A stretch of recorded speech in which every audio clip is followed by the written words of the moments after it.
আমি তোমার Facebook friend রুইতন, আজকে আমরা ডেটিং এ আসছি। আপনি মানে তুমি রুইতন?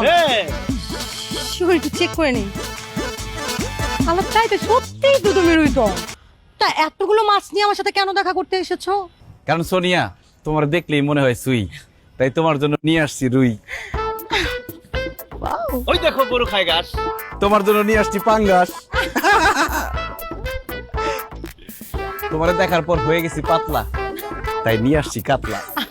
ও মাই গড। বিয়ার পর আমি হব তোমার বালিশ, তোমার জন্য ইলিশ। খুব তাড়াতাড়ি তোমারে করব বিয়া, তাই তোমার জন্য তেলাপিয়া। ওয়াও, কি যে খুশি হয়েছি। ওয়াও, এত সুন্দর করে তুমি বলছো না, আমার না ইচ্ছে করতেছে এই মাছগুলো এখনই খেয়ে ফেলি, কিন্তু আমি বাসায় গিয়ে নিজে হাতে বারবিকিউ করে খাবো।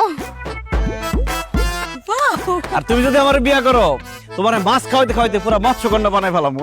হ্যাঁ, মৎস্যকন্যা তো বানাবি, কারণ তুই একটা জাইলা সেটা। এই সুইটি, তুই রুইতনকে জেলে কেন বলছিস?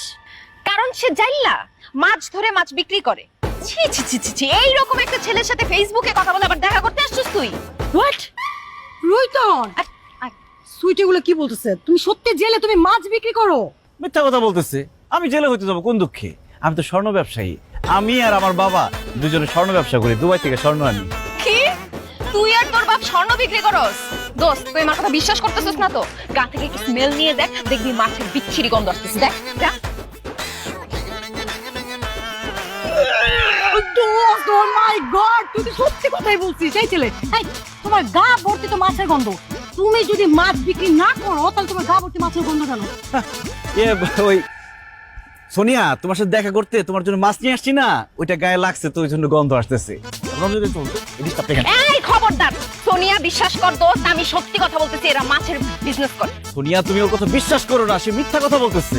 এই, আমার বান্ধবী কেন তোমাকে নিয়ে মিথ্যা কথা বলবে? কারণ কারণ সে আমাকে পছন্দ করে, আমার সাথে প্রেম করতে চায়, আমাকে বিয়ে করতে চায়। সে আমাকে প্রস্তাব দিচ্ছে প্রেমের জন্য, কিন্তু আমি রাজি হই নাই। এই কারণে তোমার আমার মধ্যে ঝামেলা লাগানোর জন্য এইসব বলতেছে।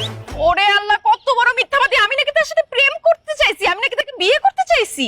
দোস্ত, ও আমাকে বিয়ে করতে চায়, আমাদের বাড়িতেও বিয়ের প্রস্তাব নিয়েও গেছে, কিন্তু ওরা মাছ বিক্রি করে এবং গা থেকে মাছের বিচ্ছিরি গন্ধ আসে বলে আমার আব্বু আম্মু ওদেরকে বাসা থেকে ঘাড় ধাক্কা দিয়ে বের করে দিছে। যদি তোর বিশ্বাস না হয়, আমি তোরে দেখাচ্ছি, দাঁড়া। দেখি, এই দেখ, এটাও ভিডিও করে রেখে দিচ্ছি।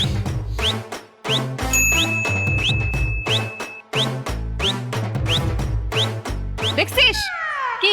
এইবার বিশ্বাস হয়েছে আমি যে সত্যি কথা বলছি? ওরা যে মাছ বিক্রি করে, ওরা জেলে। দোস্ত, তুই এরকম স্মার্ট, এরকম সুন্দর একটা মেয়ে হয়ে এরকম জেলের সাথে প্রেম করবি, তাকে বিয়ে করবি? কখনো না। চিটার, জানোয়ার, বাটপার, মিথ্যাবাদী, আই হেট ইউ। আরে ভন্ডা প্রতারক, আর হেটি বললে হবে? ওর একটা কঠোর শাস্তি দিতে হবে। কি বলেন, কি শাস্তি দিব? কি শাস্তি দিবে? আমার বান্ধবীর সাথে মিথ্যা কথা বলা, প্রতারণা করা। এখন তোরে ও কাঁচা মাছ খাবে। আমি ওকে ধরছি, কাঁচা মাছ খাওয়া। আর খাওয়া না, ধরছি আমি। ধরছি। দে মুখের মধ্যে কাঁচা মাছ। চাইলার করে চাইলা। হাতে ব্যথা বানাচ্ছি, গন্ধ দোস্ত।